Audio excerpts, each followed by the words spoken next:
जय जय श्री राम। आप सभी का जीवन मंगलमय हो। आप सभी महान भावों का वंदन, अभिनंदन एवं स्वागत है। इस वीडियो को सभी महान भावों को, सज्जनों को अवश्य देखना चाहिए। धर्म के यथार्थ स्वरूप को समझना चाहिए। जीव अविनाशी, ये अंश जीव अविनाशी सभी परम पिता परमेश्वर के अंश हैं। उस रचनाकार के रचना है, तो रचनाकार से रचना भिन्न नहीं हो सकती। वो श्रेष्ठ है, सर्वव्यापक है, सर्वत्र है, सर्वशक्तिमान है, सामर्थ्यवान है, शांति स्वरूप है, वो नित्य है, निरंतर है। तो इसकी रचना भी उसी अनुरूप होनी चाहिए और उसी अनुरूप है। इससे रचनाकार से रचना उसकी सदैव जुड़ी होती है, उसका योग होता है, उससे उसका धन रहता है। धन का पर्याय योग ही होता है। सिर्फ उसे सिद्ध करना होता है, उसे प्रमाणित करना होता है। उस सत्य के अंश को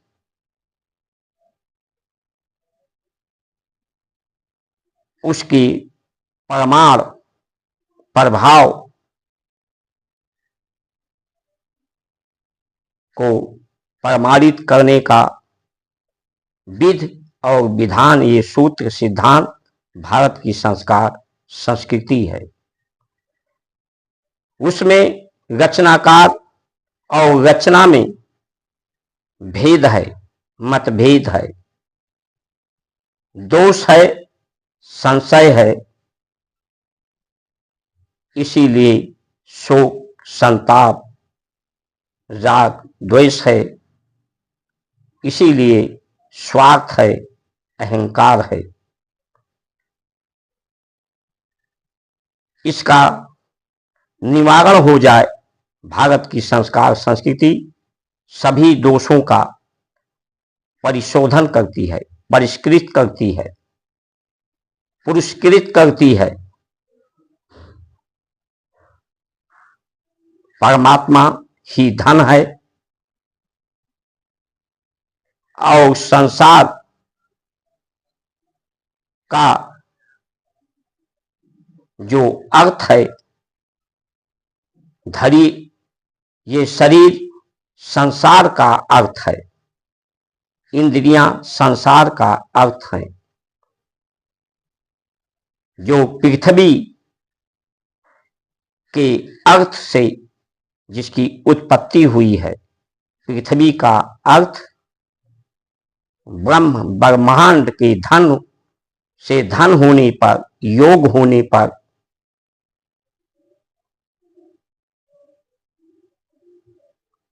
ये सृष्टि होती है।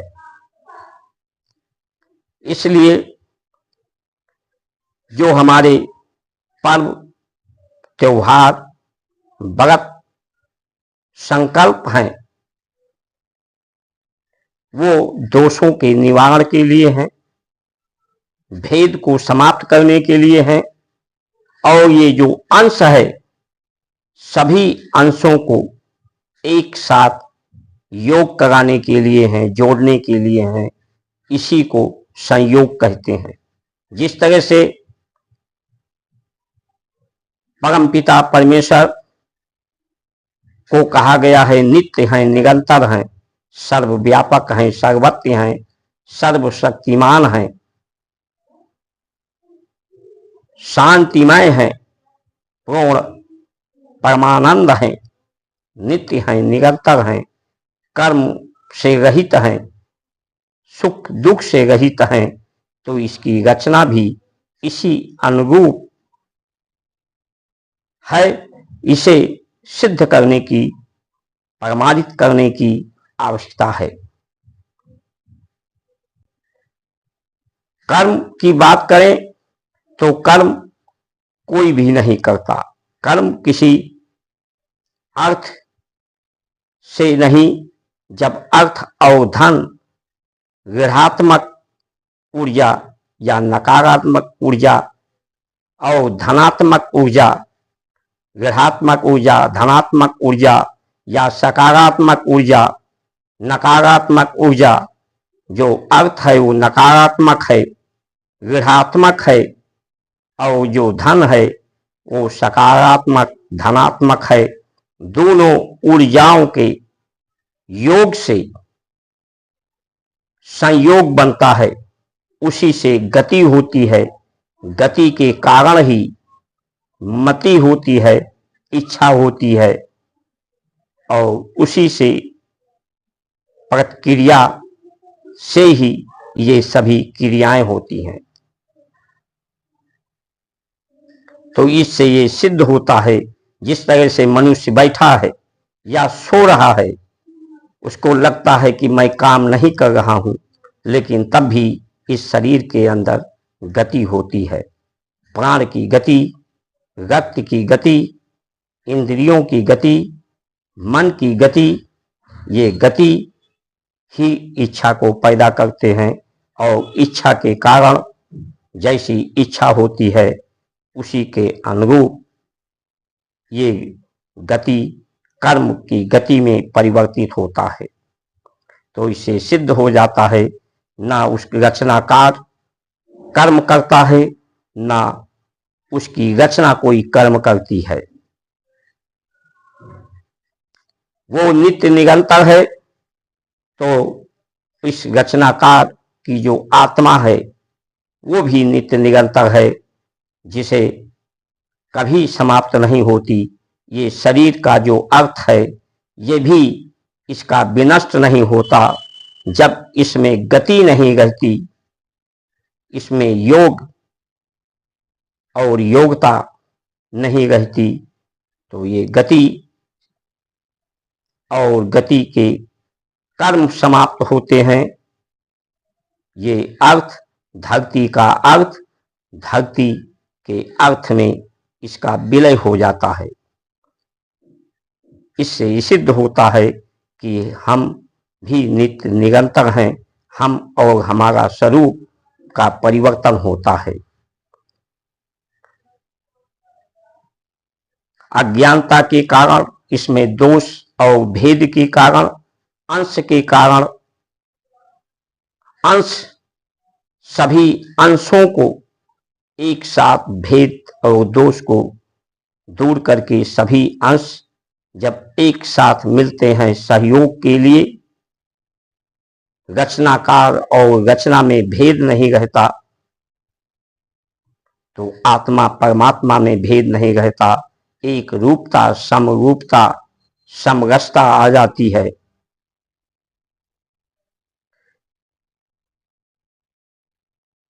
भेद को समाप्त करके ये अंश, जीव अंश पूर्ण होता है, पूर्ण काम होता है, जीवन इसका पूर्ण होता है। और ये शक्तिमान हो जाता है, सर्वमान हो जाता है, सर्वव्यापक हो जाता है, सार्वभौम हो जाता है, सौम्य हो जाता है। इसलिए आइए हम सब धन के अर्थ को समझें। आज हमारे धर्म का वास्तविक स्वरूप बिगड़ता जा रहा है। पर्व, वक्त, त्योहारों का स्वरूप बिगड़ता जा रहा है। अभी धनतेरस आया तो उसमें लोग कोई बर्तन खरीदता है, कोई चांदी खरीदता है, कोई गाड़ी खरीदता है। संसार के अर्थ को ही लोग धन समझ बैठे हैं। इसमें स्वच्छता के लिए शोधन, जिससे शोधन, परिशोधन, परिष्कृत के लिए, स्वच्छता के लिए वस्तुएं खरीदी जाती हैं, जिससे शरीर की स्वच्छता अंदर और बाहर, जिससे शरीर निरोग रहे, स्वस्थ रहे। शरीर ही संसार का सबसे बड़ा अर्थ है। इसी अर्थ से ही धन को जोड़ा जा सकता है। इसे सुयोग बन करके परमात्म धन अर्जित किया जा सकता है।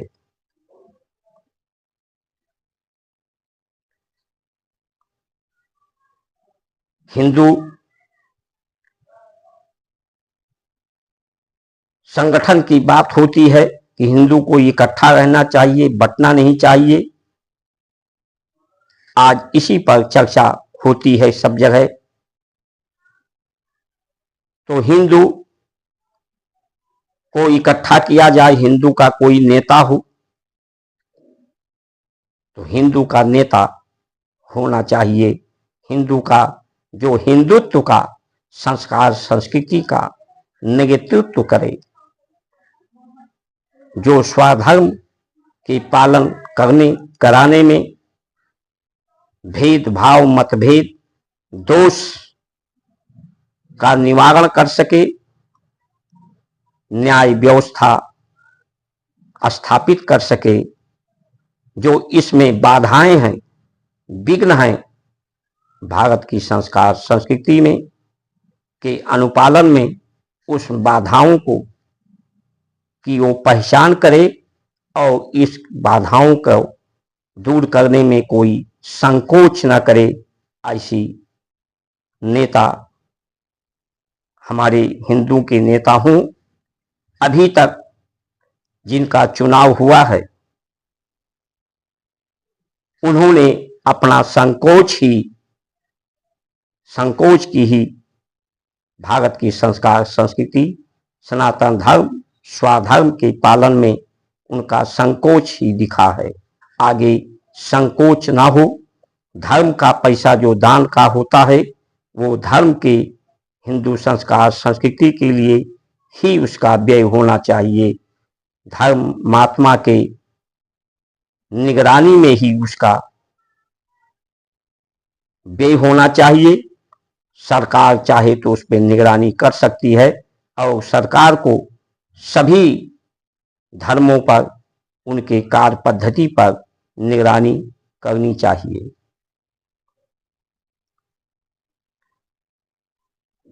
इसलिए संसार में जितने लोगों की जीव जंतु हैं, मनुष्य हैं, चाहे जिस जात पात धर्म, चाहे जिस देश के रहने वाले हैं, उनकी अवस्था भी, आवश्यकता भी एक है, इच्छा भी उनकी एक है।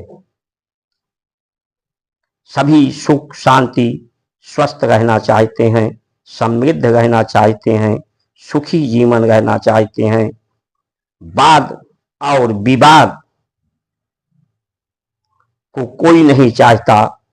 ये भारत की संस्कार संस्कृति वाद यानी बीमारी को स्वतः समाप्त होता है इसके अनुपालन से, और विवाद भी संसार में समाप्त होता है, संवाद स्थापित होता है। इसलिए पूरे विश्व को इसकी जरूरत है, आवश्यकता है। इसे सिर्फ सिद्ध करने की जरूरत है, प्रमाणित करने की जरूरत है। इस पर सिर्फ श्रद्धा, विश्वास करने की जरूरत है। और बहुत पहले पूरा विश्व इसी धर्म का पालन करता था और आगे भी यही सभी की समस्याओं का समाधान करने की पुनरावृत्ति इसी से होगी। इसलिए पूरा विश्व इसे स्वीकार करेगा। प्रश्न ये है कि इसका श्रेय कौन लेगा, कौन श्रेयस्कर होगा, कौन श्रद्धेय बनेगा, कौन अमरता को प्राप्त करेगा, देखना ये है। परिवर्तन तो होना है। अब इस परिवर्तन का श्रेय किसको मिलता है, ये आने वाला समय बताएगा। इन्हीं वचनों के साथ आप सभी महानुभावों का इस संसार के अर्थ को धन करने के लिए, धनात्मक ऊर्जा के लिए ही गौ को धन कहा गया है, विद्या को धन कहा गया है। अन्न को गौ के धन से जोड़कर संसार का अर्थ भी धन हो जाता है। ये इसमें धनात्मक ऊर्जा होती है, इससे योग संयोग होता है। इन्हीं वचनों के साथ आप सभी का सुमंगल कामना करते हुए जय श्री राम।